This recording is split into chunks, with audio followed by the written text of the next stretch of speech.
Vend entrepreneurs of Nehru Place. What's the meaning of life for a person who knows all about living off the streets? One who is strategic and mindful of their daily routine because they can't afford to distract themselves, else their family would suffer. One who has taken the greatest risk of business, either out of desperation or not wanting to fall into the clutches of formal economy.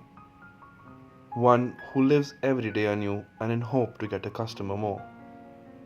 One whose aspirations are crushed with the weight of those with education and power.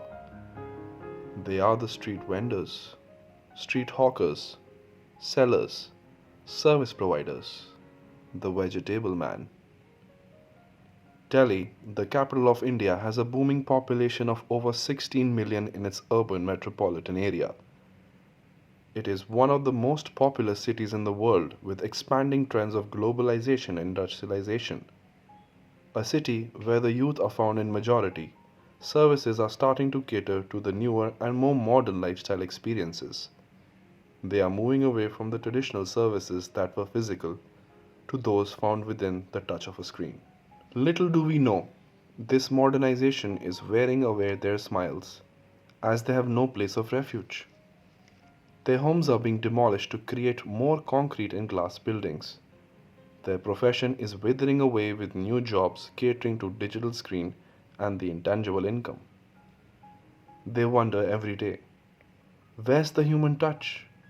Why are they forgetting that we are their go-to services, affordable and easy to get? They just have to cross the road. Why are they forgetting that what they learn in business colleges we practice every day, facing worse conditions, since we have to first survive? Vending is a form of exchange of services with no stable structure, often known as the informal economy. It is one of the most important sources of income for the urban poor. Authorities want them to be invisible because they want to create world class looking Western cities. They forget that vendors are an important part of the Indian culture.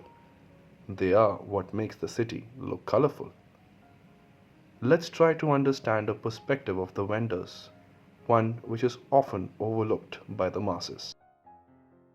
Ma'am काम धंधा नहीं काम मिलता है, धंधा नहीं है, नौकरी चाकरी नौकरियाँ मिलती नहीं तो मिलती मैम नहीं है। जल्दी किसी को नौकरी मिलेगी तो क्यों करेगा कोई?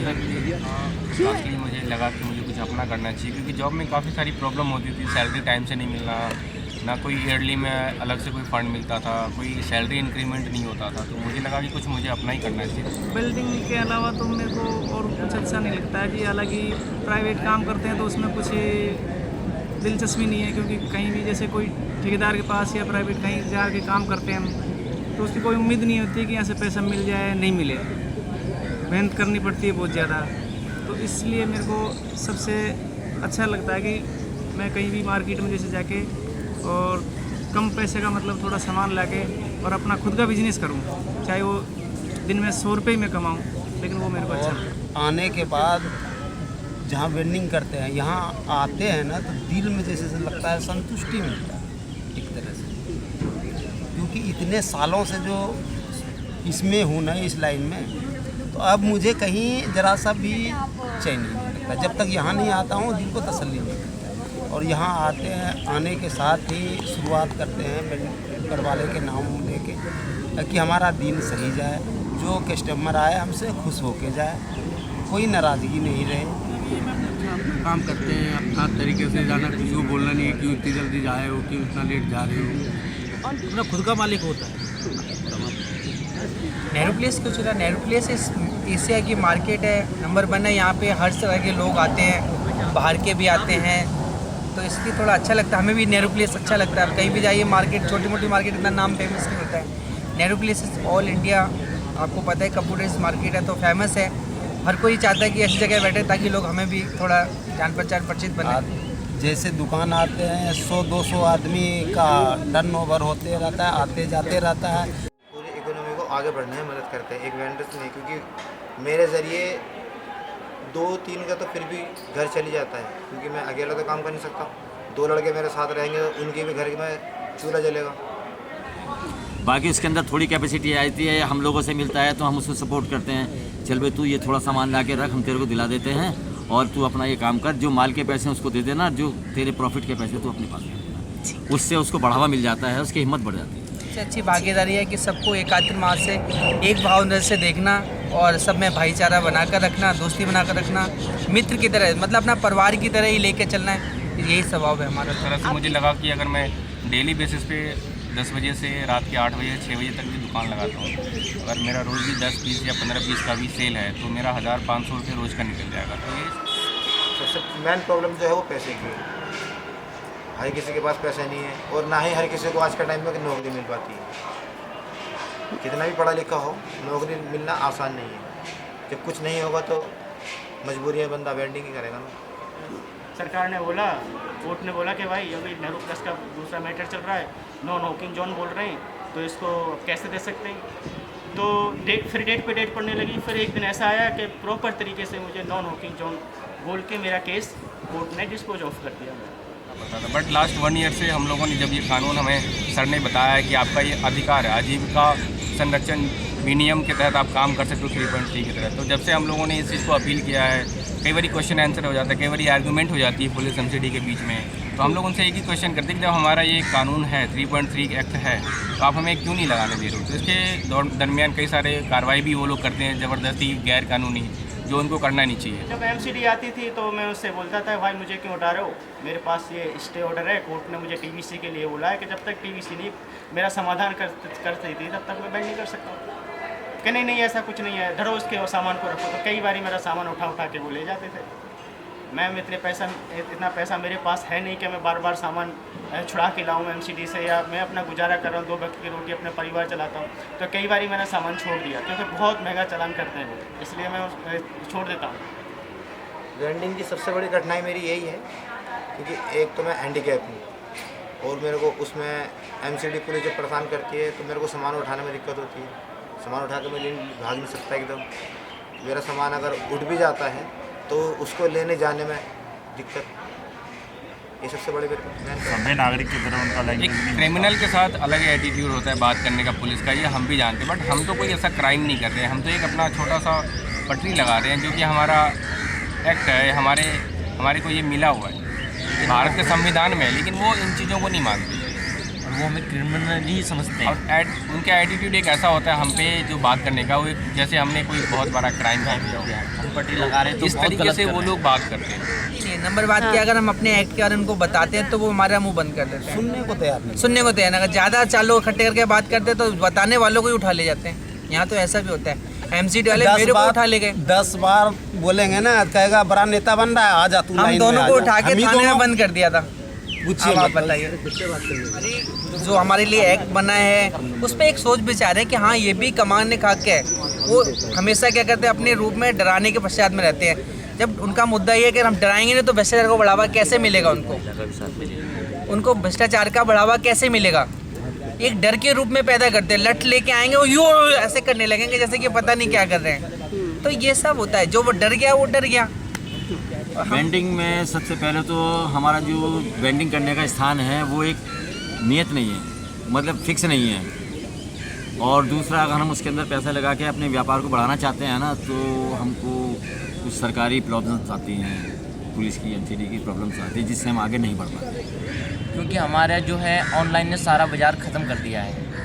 हम सुबह 8 बजे से अपने घर से निकलते हैं, यहाँ पे अपनी 11 बजे तक दुकान लगा के तैयार रखते हैं और शाम के 6 बजे तक हम वेट करते हैं कि हाँ कोई क्लाइंट आएगा और हमारा काम होगा। लेकिन वो बिल्कुल व्यस्त हो गया है, काम हो ही नहीं रहा है क्योंकि ये ऑनलाइन ने सारा काम ख़राब कर दिया है। जबकि ऑनलाइन से अच्छा प्रोडक्ट और सस्ता प्रोडक्ट हम पटरी पे बेचते हैं। गवर्नमेंट अगर ऐसी पॉलिसी बना दे जो सीधा यहाँ से टैक्स जो है हम लोगों से ले, हम लोगों को पानी का, बिजली का सुविधा दे, शौचालय का सुविधा दे। इतना बड़ा मार्केट है, एक बंदा आ जाता है, यहाँ प्यास लगा हुआ है, हम लोग अपने जग से पानी निकाल के उनको पिलाते हैं कि भाई हम लोग हॉकर्स हैं, हमारा व्यवस्था यही है, हम लोग जग से पानी पी लेते हैं, 1 बोतल पानी पी लेते हैं। एशिया का सबसे बड़ा कंप्यूटर मार्केट होते हुए ये एक बना है। अभी जाने भी नहीं देते थे, जंगल में जाते थे। अब तो ये बन गया, पास हिसाब नहीं रखता है। पैसे भी लेते हैं उसमें, पैसे लेते हैं, खुद का काम करने की सोचते हैं, सोच ही हम अनपढ़ है, हम कुछ जानते नहीं है। पहले गांव में खेती बाड़ी करते थे, नहीं खेलने के, कभी गोद में कभी नीचे पटक के काम करते थे। रोता रहता था, बीमार भी हो जाता था धूप में, छाए, ये मौसम कोई सा मौसम कौन बढ़ जाता था, भीग जाता था पानी में। जैसे आप कस्टमर को सौदा देते रहते थे तो क्या वो रोता रहता जब तक? रोता रहता। जहाँ पे हम काम कर रहे हैं, रोजगार कर रहे हैं, वहाँ पे कुछ सुविधा होनी चाहिए। जैसे कि लेडीज़ों के लिए शौचालय होने चाहिए, पानी की पीने के लिए जगह होनी चाहिए, धूप में ना चलने की जगह ऊपर एक छत होनी चाहिए जिसमें कस्टमर धूप में ना घूमे, परेशान ना हो, थके ना, बैठने के लिए जगह होनी चाहिए। हमारे पास नेहरू प्लेस में क्या होता है, धूप की वजह से कस्टमर आता ही नहीं है, वो परेशान रहता है कि हम चलेंगे क्यों, इसलिए सारा काम ऑनलाइन ही पीट रही है। आगे सुव्यवस्थित देखना चाहते हैं। डंडा खाने वाला, चोर उचक्का वाला काम तो हम लोग करते नहीं हैं। खुद कमाते हैं, औरों को भी रोजगार देते हैं और कस्टमर को सस्ता सामान देते हैं। इसके बावजूद भी हमारे साथ देशद्रोहियों के जैसा व्यवहार हो वो नहीं चाहते। क्योंकि हम काम ही खुल के नहीं कर पा रहे तो पैसा नेचुरल सी बातें बहुत कम आएगा, क्योंकि मेहनत कम होगी तो पैसा भी कम होगा। अगर हम काम खुल के कर पाएंगे, प्रॉपर स्थिर होकर कर पाएंगे तो शायद हमारा सेल ज़्यादा हो, उसकी प्रॉफिट प्लस होगी और उससे हम एक बेहतर सेलर से मिलें, एक बेहतर मैन्युफैक्चर से मिलेंगे जिससे हम डायरेक्टली सामान उठा के लाके हम अच्छे रेट में बेच सकते हैं उसको। जो मार्केट में 500 का बिक रहा है, अगर हम 150 का लाते हैं तो हम 250 का भी बेच सकते हैं। बट ये कि हम छोटे छोटे होलसेलर से लेते हैं, वो अपना मार्जिन मनी प्लस करके हमें देता है, क्योंकि हमारा जगह उतना नहीं होता, प्रॉपर स्टैंड नहीं है, हम रखेंगे कहाँ पे इतना मटेरियल, क्योंकि हमारा फिक्स नहीं है। तो ये सब चीज़ें, बहुत सारी सुविधाएं असुविधाएं जो रुकती है हमें आगे बढ़ने से, और प्रॉपर हम दुकान भी सही से नहीं लगा पाते। महीने में 10 दिन डिस्टर्ब भी रहता है, महीने में 10 दिन 15 दिन ऐसा होता है कि आधे दिन काम कर पाते, आधे दिन हमें बेकार बैठना पड़ता है, क्योंकि MCD का राउंड लगता है तो हमें अपने सामान को बचाव के लिए हमें सुरक्षित जगह पर रखना होता है। 2-3 घंटे के लिए पूरा दिन ही ख़राब होता है कहने का मतलब। ये तो एक मार्केट के हिसाब से बना है। मार्केट में कुछ संस्थाएं आई थी, कुछ लोग आए थे, पहले उन्होंने थोड़ा थोड़ा सामान रख के अपना काम शुरू किया था। उससे धीरे धीरे बढ़ते बढ़ते लोगों की संख्या बढ़ गई, फिर संस्था बढ़ गई, संस्था सब कोऑपरेट किया। जैसे फुटपाथ एकता मंच है, फुटपाथ एकता मंच ने आके हम लोगों को सपोर्ट किया तो हमारी हिम्मत बढ़ गई। ऐसे ही एक दूसरे संगठन है, जैसे मानसी संगठन है, उन लोगों ने आके हम लोगों को सपोर्ट किया। सपोर्ट करने से हमारी हिम्मत बढ़ जाती है, हिम्मत बढ़ने से हम लोग काम करने में सक्षम हो जाते हैं। यहाँ पर हमें सुविधा गवर्नमेंट की तरफ से कुछ नहीं मिलती है। ये तो हम यहाँ पर स्पेस हमें थोड़ा मिला है बैठने का, तो हम यहाँ पे अपना वेंडिंग करके अपने बच्चों का लालन पालन करते हैं, यहाँ पर बैठ के रोजगार करते हैं छोटा सा। तो हमारा तो ये जी, जिस चीज़ के लिए हम नियुक्त किए हैं, उन्होंने हमारा काम क्या है कि इनका एक सर्वे कराना। ठीक है। मेन चीज़ हमारा सर्वे कराना। दूसरी चीज़ हमारी जो है, इनको एक साइड दिलवाना। इनको साइड दिलवाना वेंडर्स को। हाँ, ठीक है। तीसरे नंबर चीज़ उसकी सारी सुविधा, जैसे कि बहुत सी जगह जो वेंडरों को बैठाला गया है, मथुरा अयोध्या के पास में बैठाला गया है, वहाँ पर उनको सारी सुविधा है, बिजली, पानी और तुम्हारा जो है पूरा कियोस्क बनाए गए। बैठने के लिए हमको पुलिस को देने पड़ते हैं और पानी वाले को देने पड़ते हैं, लाइट वाले को देने पड़ते हैं, गोदाम वाले को देने पड़ते हैं। गोदाम वाला हमारे माल की सेफ्टी करता है। बिजली, पानी, सब चीज़ की व्यवस्था यहाँ पर बैठने के बाद है। साफ़ सफाई होती है, सफाई वाले को देते हैं। जब हम दुकान लगा के बैठेंगे, अपना वेंडिंग करेंगे ना, तो सब लोग हमसे जुड़ जाते हैं। इनका हमारा सहयोग है, ये हमारे लिए पूरी मार्केट के लिए बहुत बेनिफिट है। ये हमारा माल का स्टोर करते हैं और हमें पानी की व्यवस्था देते हैं, लाइट की व्यवस्था देते हैं। हमें कहीं जाने की ज़रूरत नहीं पड़ती, सभी चीज़ ये यहाँ पर अवेलेबल करा देते हैं। ये पूछ रही हमारी भूमिका तो गरीब के लिए है भाई, सबको मिलना चाहिए अगर यहाँ रोजगार कर रहा है। इस तरह से हमारा एक्सपीरियंस, हम खुद मैनेज कर सकते हैं इसको। ज़रूरत पड़ी तो हम बाहर से भी सपोर्ट ले सकते हैं इसको बेटर करने के लिए, फॉर बेटर, क्योंकि नेक्स्ट अपकमिंग इंडिया जो है वो काफ़ी ग्रोथ कर चुकी है। बहुत थ्रू आउट इंडिया में कहीं भी देख लो आप, मॉडल फैसिलिटीज़ आ रही है, तो उसके हिसाब से हमें थोड़ा सा सपोर्ट ले लेंगे हम टेक्निकली, क्योंकि जो जनरली न्यूली आ रहा है उसमें थोड़ा सा हमें सपोर्ट मिल जाएगा। पुराने स्किल्स तो हमारे पास स्ट्रॉन्ग है, कस्टमर को डील कैसे करना है, प्रोडक्ट के हमें कैसे एक्सप्लेन करना है, वो हमें है। बट जो नई तरीके के आ रहे हैं, जिस तरह से नए नए लॉन्चिंग हो रहे हैं, डे टू डे अपडेट हो रहे हैं, उसके अकॉर्डिंग हमें थोड़ी बहुत हेल्प चाहिए हो। मीडिया का काम है और मीडिया तक हम मतलब जो है न्यूज़ भेजते भी, हम ट्वीट भी करते हैं। वो क्यों नहीं दिखाया जाता उनको? मीडिया क्यों नहीं आकर के यहाँ पर सर्वे करता है? मीडिया बोल रहा, क्योंकि आजकल जो है डिजिटली काम हो रहा है सर। आप इससे कहीं भी कुछ बेच सकते हो, प्रधानमंत्री को बेच सकते हो, लेकिन क्यों नहीं हो रहा है? तो मेरा तो मीडिया ही से कहना है इस आवाज़ को उठाया जाए और उनसे कहा जाए कि भाई आपने 2014 के अंदर जो ये आपने जो कानून बनाया है इसमें इनकी भागीदारी बढ़ाई है, तो इस भागीदारी को पूरा किया जाए। हम लोग आगे बढ़ सकता है गवर्नमेंट का अगर नियत साफ हो और उसके साथ कंधे से कंधे मिला के हम लोग चलने के लिए तैयार हैं। गवर्नमेंट देख ले हम लोगों से, गवर्नमेंट हम लोगों को व्यवस्था दे यहाँ पे, और जो पैसा इधर उधर जाता है आप भी समझते हो, हम भी समझते हैं, पैसा तो हम लोगों को जाता है मगर गवर्नमेंट के खजाने में जाके ना जा करके नाजायज तरह से जाता है।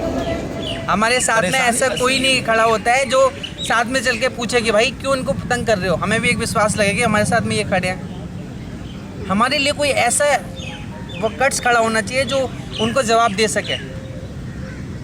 मैं यही चाहता हूँ और यही गुजारिश करना चाहता हूँ कि हमारे साथ में जो पढ़ा लिखा हो, हम लोग भाई थोड़े बहुत पढ़े, ज़्यादा पढ़े नहीं हैं, लेकिन एक चाहता हूँ कि ऐसे लेवल पे हो जो हमारे बात को उठा सके और आगे तक पहुँचा सके। हम लोग एक रेडी पत्रिका है, एक संगठन हम लोग ऑपरेट करते हैं, इसका नाम है फुटपाथ विक्रेता एकता मंच। अवेयर ना होने के कारण इसका लोग ज़्यादा लाभ नहीं ले पा रहे हैं और इसी का हम लोग अवेयरनेस एक अवेयरनेस लाकर हम लोग चाहते हैं कि सरकार पर एक दबाव बने और इस एक्ट का इम्प्लीमेंटेशन ज़मीनी स्तर पर इसका कार्यान्वयन किया जाए। देखिए वेंडर को उसको नहीं देखना चाहिए, वो भी एक बहुत बड़ा उद्यमी बन सकता है।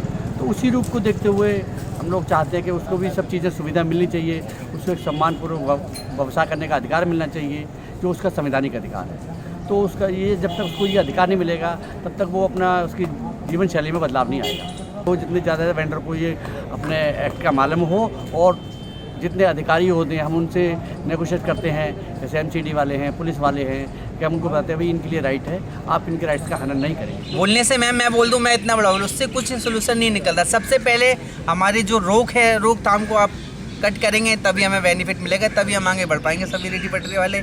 इससे पहले हम कुछ नहीं कर सकते। आपको मैं उम्मीद करता हूँ सुप्रीम कोर्ट से अगर टाउन बेंडिंग कमेटी नाम की कोई चीज़ है तो भाई कानून सबके लिए, तो मुझे भी टीबीसी का ऑर्डर मिलना चाहिए इस हिसाब से, ना कि 67 बंदे ही होने चाहिए। तो मैं उम्मीद करता हूँ माननीय सुप्रीम कोर्ट से कि जो भी फैसला हो अच्छा हो, जो मेरे पक्ष में फैसला होगा तो बाकी पूरी दिल्ली में टाउन बेंडिंग कमेटी का जो सिलसिला चल रहा है वो मजबूत हो जाए। इस तरीके से जो टाउन बेंडिंग कमेटी के लिए मैं लड़ा हूँ और उस कानून को नहीं माना है इन्होंने, सारे डिपार्टमेंट ना तो पुलिस डिपार्टमेंट या एमसीडी डिपार्टमेंट या कोई भी इस चीज़ को नहीं मान रही, तभी मुझे परेशान किया जा रहा है। तो इस चीज़ से मैं लड़ झगड़ के लीगली तौर से मैं सुप्रीम कोर्ट पहुँच गया हूँ और सुप्रीम कोर्ट में पहुँच गया हूँ तो माननीय सुप्रीम कोर्ट को बताना चाहता हूँ भाई 2014 का कानून आपके यहाँ से बना हुआ है। अगर इसका, मैं भी भारतीय नागरिक हूँ, अगर मुझे यहाँ कमाने खाने की इजाज़त नहीं मिलती तो मैं कहाँ जाऊँगा। तो इसलिए मैं सुप्रीम कोर्ट से इजाज़त चाहता हूँ कि जो भी फैसला हो अच्छा हो और जब मेरा होगा तो सबका ही होगा, सबका विकास सबका सब। Do you see how important it is for us to empathize with their view of the world, their challenges, their aspirations? We force them not to dream, not to grow as entrepreneurs. But it's our constant effort to bring their stories to light so that they can also contribute to the rising economy of India. It's high time we get them included in the policy level so that we can get their on-ground strategies to work best for us. Do you know how good they are at Jugaad? So, would you now be a little more thoughtful towards them?